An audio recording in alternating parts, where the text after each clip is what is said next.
भगवान केवल हमारा कर्म ही नहीं देखते, कर्म के पीछे हमारी कैसी भावना है वो ऊपर वाला देखता है।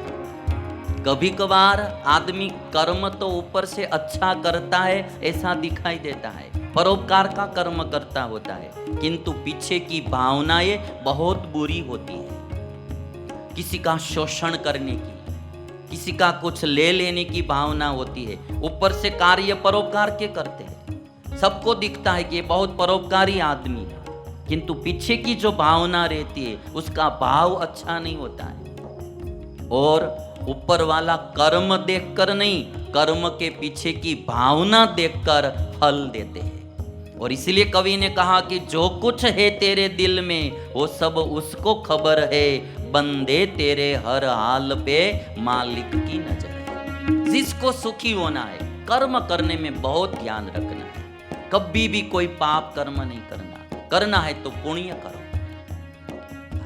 पुण्य कर्म करेंगे तो सुखी होंगे, पाप करेंगे तो दुखी होंगे। और इसीलिए सबसे पहला जीवन में, और क्यों बुरा कर्म करना, एक दिन जाना ही है इस दुनिया से, खाली हाथ जाना है, कुछ साथ में आने वाला नहीं है।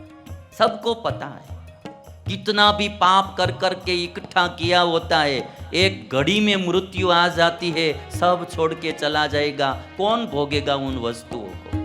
क्यों पाप करना? बहुत सी घटना इस दुनिया में घटती है और आप जानते भी है कि बहुत पाप करके करके इकट्ठा किया था, अब कौन भोगेगा उसको? वो तो चला गया।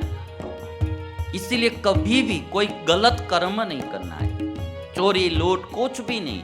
यदि कोई भी आप व्यापार करते हैं तो भी ईमानदारी से करिए, मिलावट नहीं करने का, कोई भी मिलावट नहीं। और मैं इतना पक्का कह सकता हूं, जो आदमी जीवन में नीति रखेगा उसके साथ ईश्वर रहेगा, ये रहेगा, वो जीवन में सुखी होगा ही होगा। जो कर्म अच्छे करते हैं वो आदमी प्रगति करेगा ही करेगा, सुखी होगा ही होगा। और इसीलिए कभी गलत कर्म नहीं करना। कवि कहते हैं कि देर सबेर फल तो मिलता ही है। दशरथ राजा भी कहते हैं, बिन मांगे भी मिलती है यहाँ मन की मुरादे, बिन मांगे भी मिलती है यहाँ मन की मुरादे, बिन मांगे भी मिलती है यहाँ मन की मुरादे, बिन मांगे भी मिलती है यहाँ मन की मुरादे।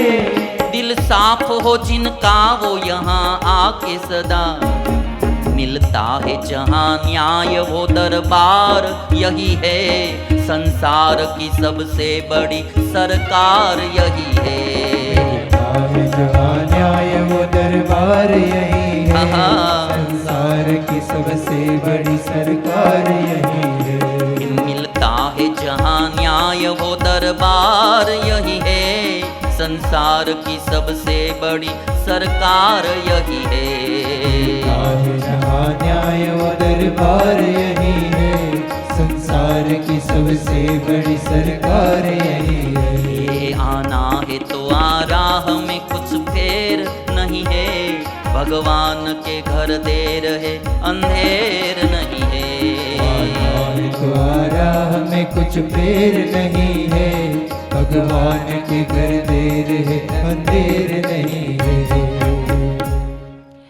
हम सब क्या करते? दशरथ राजा बहुत ज्ञानी पुरुष है, उन्होंने कई को भी दोष नहीं दिया। कौशल्या से कहा कि ये मेरे कर्म का फल है। हमें सब दुख आता है ना तो हम फिर किसी को दोष देते रहते, परिवार वालों ने ऐसा किया, उसने ऐसा किया, उसने ऐसा किया। मूल तो हमारे कर्म का ही फल होता है। और एक बार हम गलत करेंगे, 2 बार करेंगे, 3 बार करेंगे, फल नहीं मिलता है तो लगता है कि चलता है, किंतु जब फल मिलेगा तो एक साथ मिलेगा। और इसीलिए फालतू अंधश्रद्धा में मत फंसिए। सुखी होना है तो कर्म करने में ध्यान रखिए और ईश्वर की भक्ति करिए। दशरथ राजा कहते हैं, देवी ये सब मेरे कर्म का फल है। और दशरथ राजा पुत्र विरह में दुखी हो रहे थे। दशरथ राजा कहते कि राम के बिना मेरी दशा तेल रहित दीपक जैसी है। तेल रहित दीपक जैसी मेरी दशा है। जैसे नदी खुद ही अपने किनारे तोड़ देती है, वैसे आज मेरा शोक ही मुझे मार डालेगा। और दशरथ राजा ने कहा कि अब मुझे लगता है कौशल्या कि मैं जिंदा नहीं रहूंगा। वो मनुष्य देव होगा जो 15वें वर्ष में राम का दर्शन करेगा। 14 वर्ष के बाद 15वें वर्ष में राम वापस आएंगे अयोध्या। वो व्यक्ति देव होगा जो राम का दर्शन कर पाएगा। ऐसे विलाप करते करते दशरथ ने अपने प्राण छोड़ दिए।